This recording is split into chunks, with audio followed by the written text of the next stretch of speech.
Good morning. Hello, everyone. Morning. Thanks Happy for joining us. How's everyone doing? Happy Friday. Hopefully, Friday. you have good weather up there today. Weather always makes me feel good. Good morning, Diana. Morning. Yeah, it's So sunny. I know I just want to state this at the beginning. We're on day 6 of our creative photo tips, and it is 10 a.m. instead of noon. Excuse my dog. Uh, but I have some classes going on. You can see the table back there. So I double booked by accident. Sorry, guys. But we're gonna post this live so everyone has it at noon as well, in case you're not joining us. Those of you who are, thanks for coming. Day 6, we've had 5, right? 5 full days of just interesting creative photo tips that you can take with you no matter what level you're at, that'll help you spark your creativity and think about the moment, being in the moment, and seeing life through a new lens. So Alicia and I are excited about this one. We're gonna share a lot of different photos with you guys in a quick 30-minute segment. That's what these classes are. Some of them have run a little bit longer because they go down rabbit holes. It's a fun, creative conversation, very organic. But I'm excited to show you some photos today that I think this tip is something we all know and we can all relate to life as well.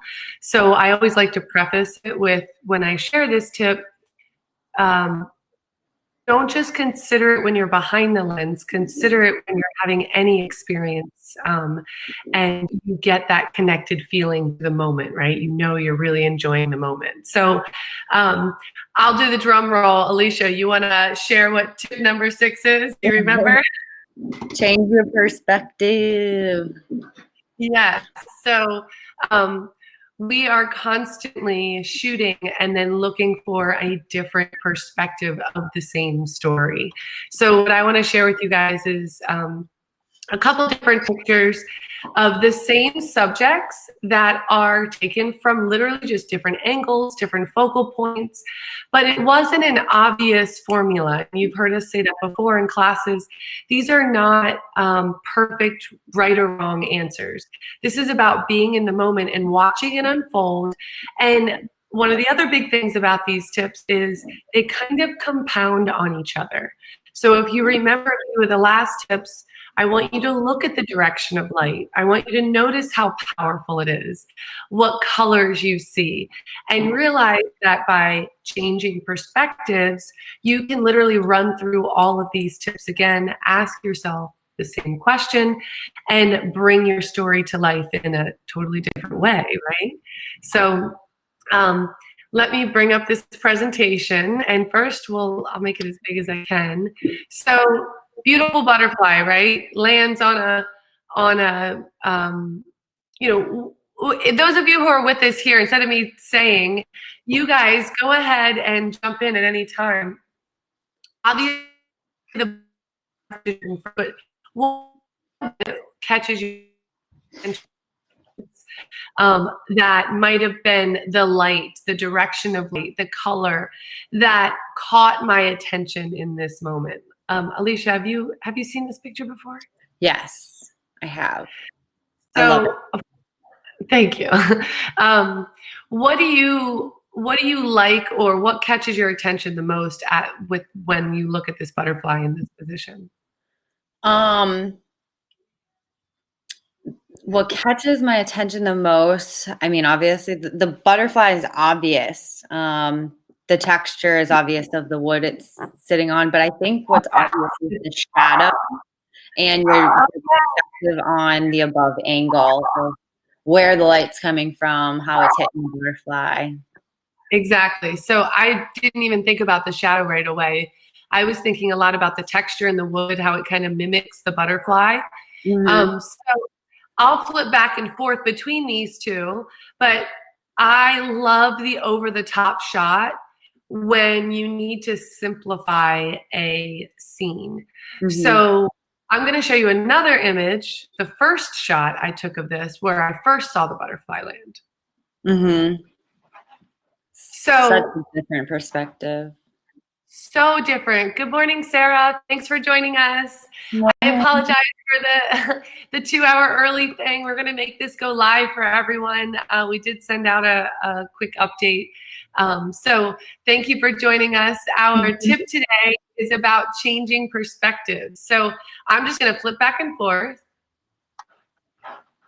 These are taken within about 10 seconds of each other. But this one was first. So I was sitting on the ground and it landed on this like table above, it was probably here and I got a little lower to look at it. But we've talked a lot about light. So let's just go there first. Notice the difference in the light, how that in itself tells a totally different story just by changing perspective, right? So of course the butterfly caught my attention and I focused on it. And I wanted to hone in on it. So anybody have an idea of what kind of aperture I used? Go ahead and type it in the chat box if you have an idea. But also notice in this shot the direction of light. So quite often, especially with wildlife, we don't automatically go looking for the best light. Our attention is caught by the light we already see, and we want to take that light, right? So I picked my camera up, and I just didn't want to move, though I didn't want the butterfly to move. So I took the shot that was already there in front of me, right? I took a good shot. I took the moment, and then I said, "Okay, he's not going anywhere. How can I make this shot a little more interesting, right?"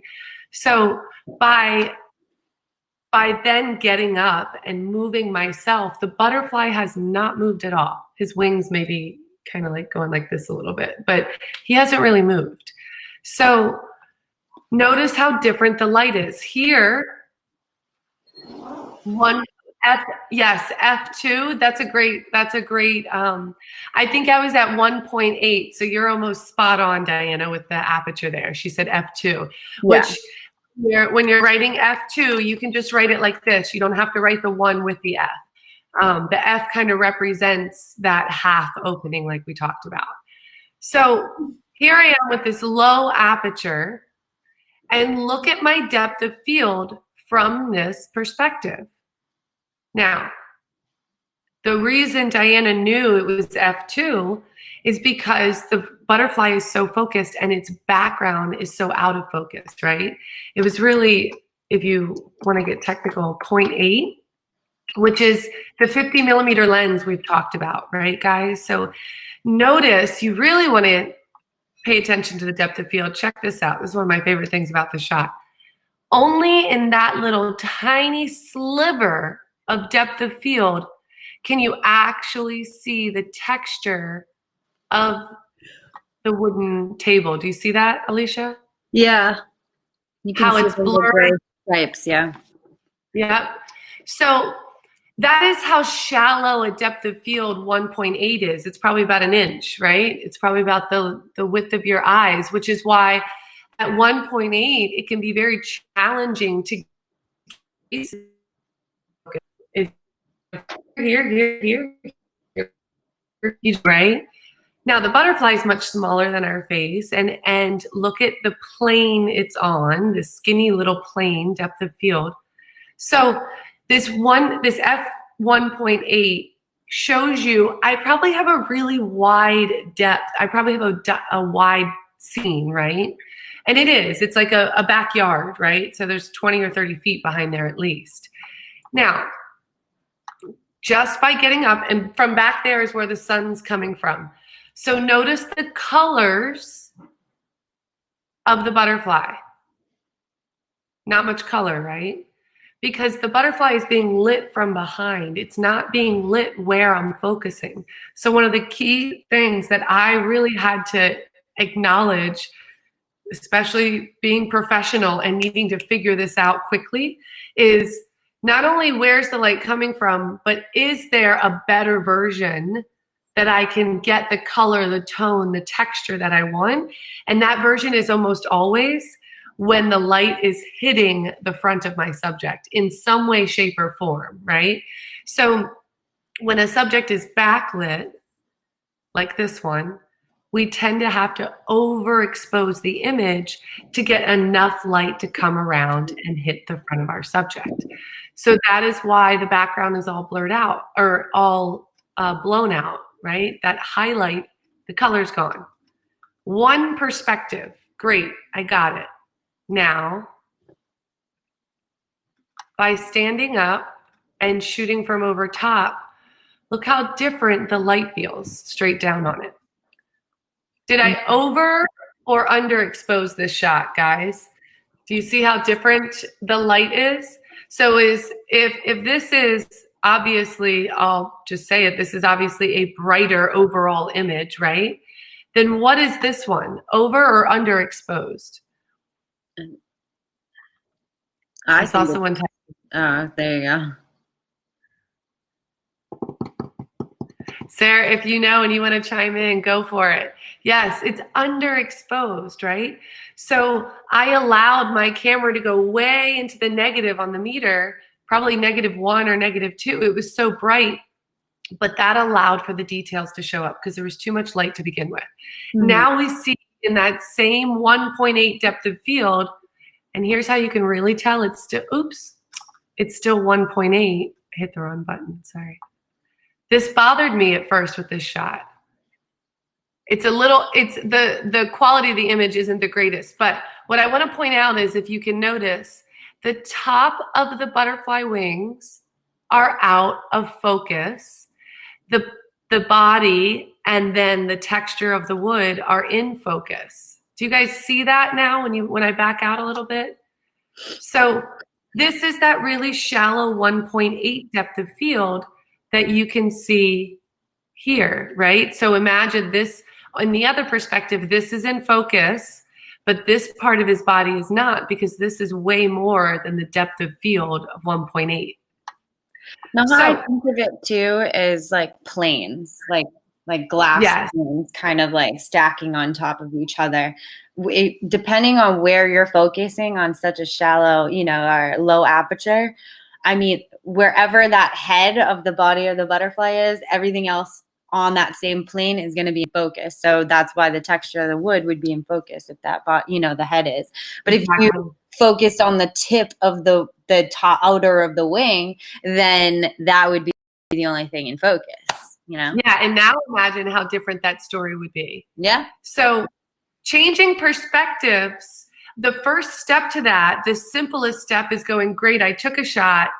Now let me just find another shot, another perspective. And if you feel lost in what's a good another perspective, run through the questions again. Where else do I see the direction of light, right?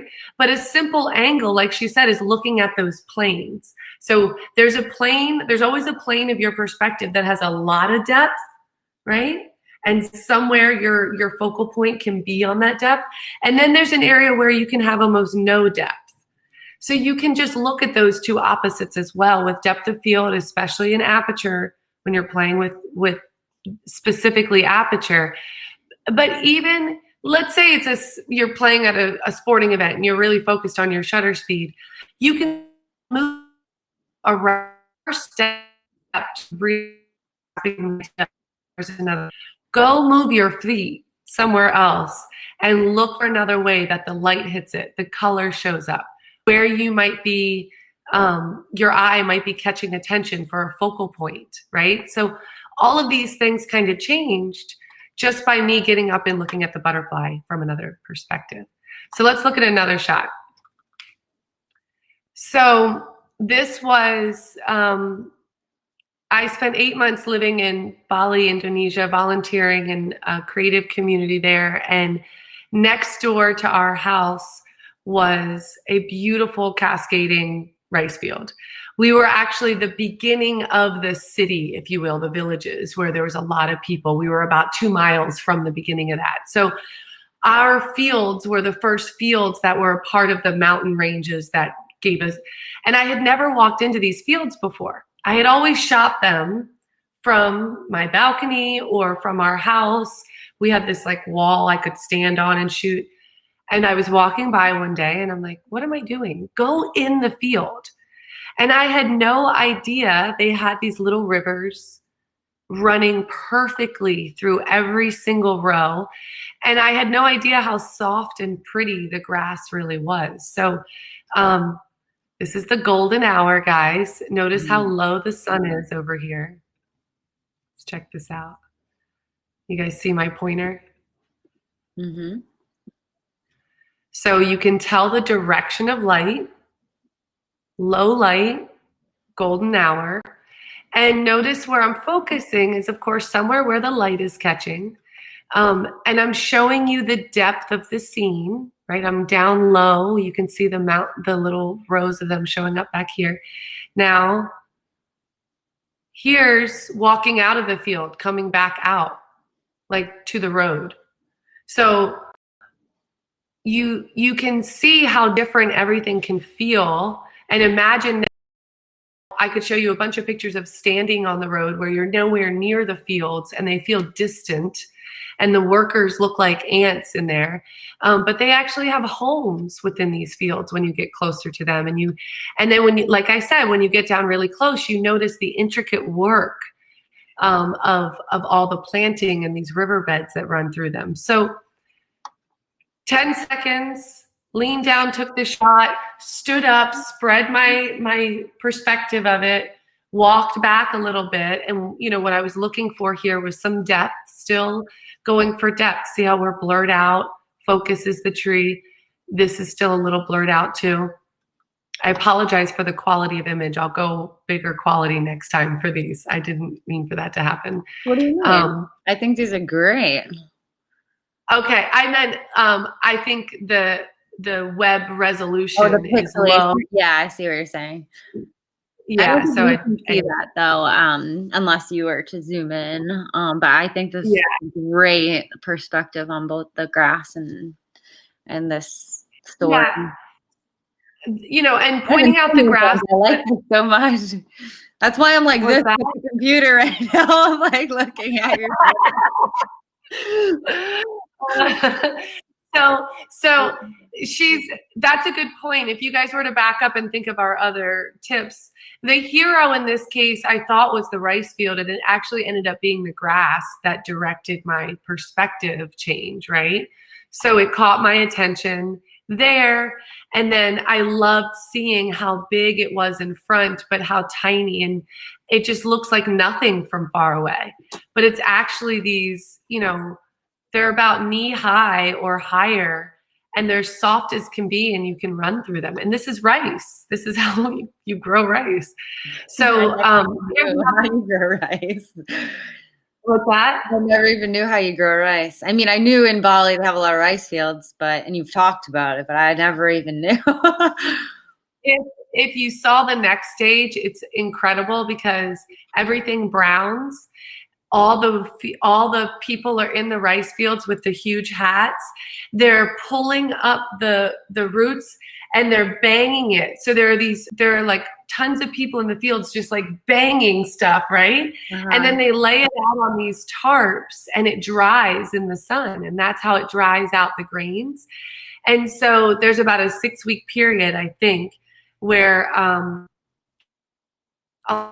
come in the outer. They live on the sides of the streets and they build these huts so that they can help harvest all of this. So for half the season, it looks like this. And then the other half, it's like a city of people, just like, there's no machinery at all. And there's hundreds and hundreds of acres of this happening. It's all done by hand. So it's pretty cool to see it happen side by side. But I want to point out, guys, that my joy of sharing these stories is that I don't just know these things. They are lessons you learn in the experience of going out and being in these moments constantly. So whether it's shooting portraits all the time, or shooting the birds in your backyard constantly, or living, in this light and knowing when to go and look at these fields to get this look. Okay, but it takes an immersive experience to all of a sudden realize, in hindsight, you're like, why didn't I see that in the first place? But we have to put ourselves in those experiences and change our perspectives to even have an idea of the infinite possibilities of what we can create with our camera. So always use this tip, changing perspective, as a reason to push your boundaries a little bit. So I love to show my crazy shots, and I don't know why this is. There we go. This is the Delicate Art in Moab, Arizona. And I'll just say two things before I show the next picture. One, this is the shot everyone gets, and there were hundreds of people there. And two, it took me about 20 minutes of walking around here to find a photo I could take without any people in it. Now, this photo, because there's no people in it, it doesn't give it justice, okay? So to give you an idea of how small the people are, that is someone's backpack. You guys see that?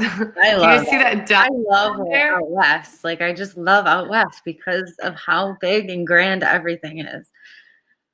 It's incredible. So this is a panoramic exposure with a wide angle camera. You can get a shot like this with pano mode on your iPhone, which a lot of people were like, I'm like, you're gonna fall and die. You need to get off the side of the cliff and pay attention. This is scary. I'm having a heart palpitation.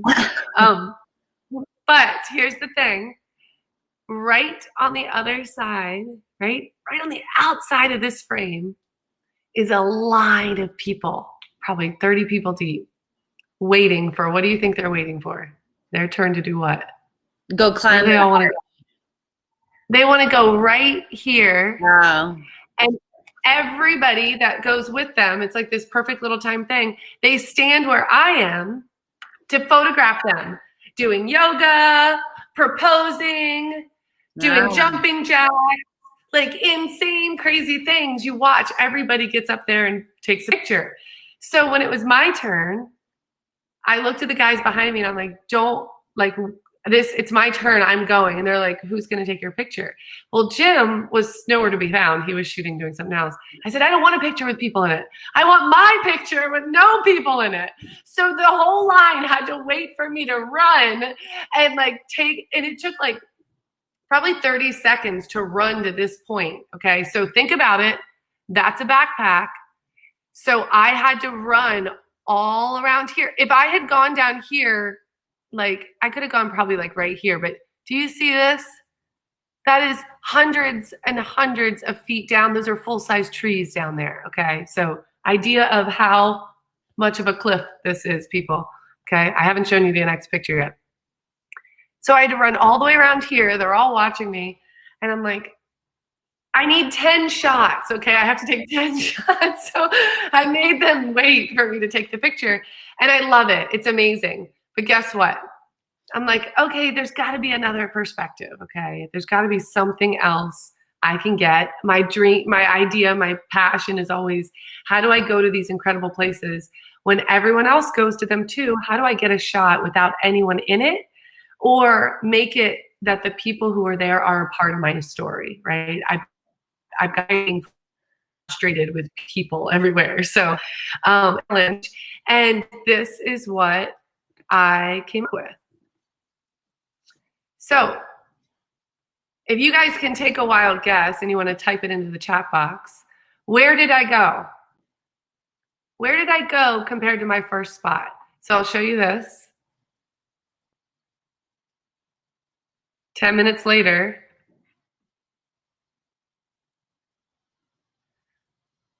Silence. Anybody have an idea? So idea. How can you?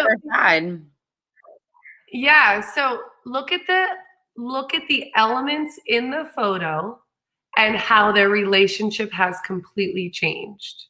So look at the sun and the arch, and the big clue is look at this rock right here. Is this rock? So, and nobody was over here. Not a single person. There was a guy like way down here, And I was like, "You're gonna fall." I was like yelling at him like a mom, but I gave up on that and just started shooting. But I was very much aware of why people weren't over here. It was dangerous to be over there. You're on the side of a cliff. I've got my tripod out. Like if I had leaned forward at all, you're not leaning forward. Let's just put it that way. So you're very much aware that this is like get a shot and move on. I'm not like running around getting all these different perspectives. Yeah, I'm on the other side. I'm lower and I'm looking up. That's a great another perspective is that my camera, you're absolutely right, Diana. My camera was down and pointed up. Let me get my camera. So first shot, I'm like this, pointed, arches over here, whole views here. Second shot, I'm down and like this. And I've completely moved to the other side. So relationship of the sun is still in my, into my lens, but I'm on the other side shooting through the rock. So I didn't expect the sunburst to be there, but I started moving around and realizing, can I get over that edge? Look how the sun's like bursting. At first it was bursting against it, right? So as I moved closer, I could see it coming through. And so simple idea here is very quickly, we can completely change our perspective. And what does that do, guys? What does it do when we change our perspective? Great, it gives us another story. But really what it does is it helps us find a better story. So I always say take a good shot and then make it great. Don't be done with your one shot, right? So whatever your story is, whatever you guys are out there creating, I know Alicia's got some photos she's editing. We are talking about creating a fun experience up in the Boston area this summer. Mm-hmm. And she took some shots there the other night. So I'm looking forward to seeing some of those. But whatever you guys are, out there creating, think about that. Whether you're behind the camera, using one of these, what's a perspective change you can create? Angle, your focal point, looking for that light and the color, and then playing with your settings as well. I know a lot of us are using DSLR cameras. So where can you change perspective and create a new story that is a more interesting story, one that makes you connect to that scene even more? And I think changing perspectives, you get to practice being open-minded to new ways of looking at things. I mean, it's really what it's all about. So, I mean, in my head. You're absolutely right. And we said that at the beginning here that, all of everything I've been trying to do since the beginning of Live Wonderful is put words, put language to what visual images do for us, right? And what it really means to have this desire to hold on to a moment. And the truth is that photography is a perfect reflection of life. So all of these tips and all of what it means to live wonderful is to realize that it's about our moments and how we're living it that can help us create a better version of it. We just have to become more aware of it. So when we can be open-minded and change, we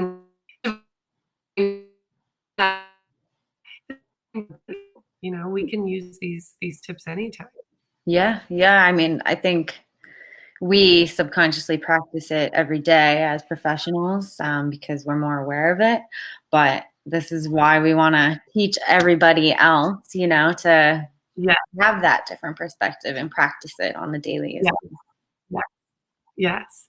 And, one of our other tips is about being aware of your self-awareness, right? So being aware of your 5 senses and how you're intuitively being a part of that scene. What is happening in your experience to make that view that you have happen? When Alicia's behind the lens shooting a person, she knows her energy with that person is going to be reflected in those photos. So how are you building your self-awareness to change that perspective as well? And that's huge. That's huge. I mean, I could show up old photos all day long where we realize it in hindsight that it comes naturally for us because we're doing it all the time. So I can't emphasize it enough. Another layer to this is there's no amount of professionalism you need to see life through a new lens, to use your camera as this tool to find your creative powers, you know, to really understand how you can make a creative life happen for yourself. So change perspectives. This is huge. This is kind of like a turning point, you guys. We have 12 tips. We are halfway through. So now imagine diving in. Who remembers, who's with us this morning? Who remembers some of the other tips that have really hit home for them? We've had 6 tips so far. I want to see if we can remember them all before we close out here, kind of round out the second week of these fun, creative photo tip classes. I have loved this. Lighting and color. Yeah, so direction of light. Guys, this is huge. The direction of light and the power of it. And then how can you catch the color in that light? How does that attract you to the story? Prior to that, we talked about the fact that we're all creative, right? We just need that self-awareness. And to find it, simply being in the moment is about identifying something in your 5 senses, right? So I think those were the first 4. What was yesterday's? I already forget. What's wrong with me? I think it was catch the color. Was yesterday's catch the color? Mm-hmm. So I'm missing one. Which one am I missing? I sound awful. Hold on. We gotta hit them all today. Alicia, will you type them in while I'm looking up the next one?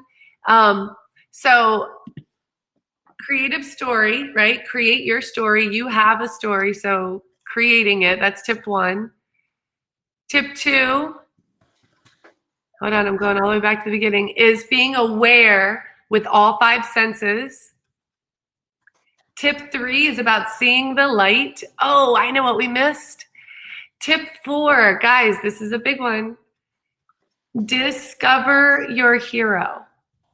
This is about allowing that story to unfold, being in the moment longer than just a split second, right? We're all a little ADD now, holding on to that moment a bit longer. Yeah, that was 4, yep. And then 5 is catch the color. And 6, change perspectives.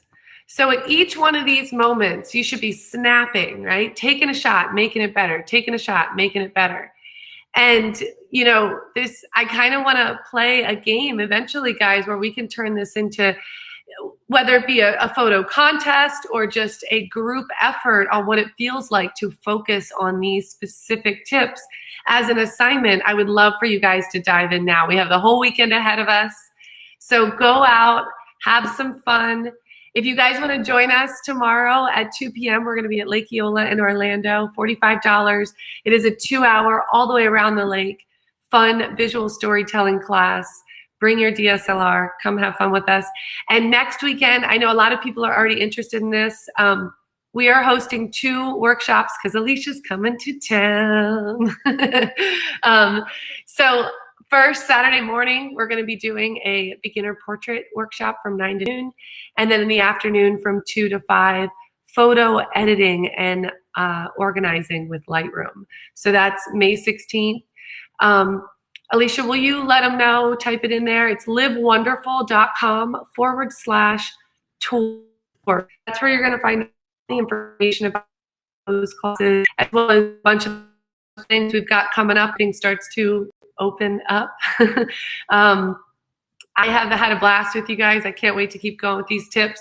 Share your photos with us. #LiveWonderful. We're on Instagram and Facebook. Come join our Facebook group too. And we'll see you guys on Monday. All right. Bye, everybody. Bye, everyone. Thank you, ladies. Have a great weekend.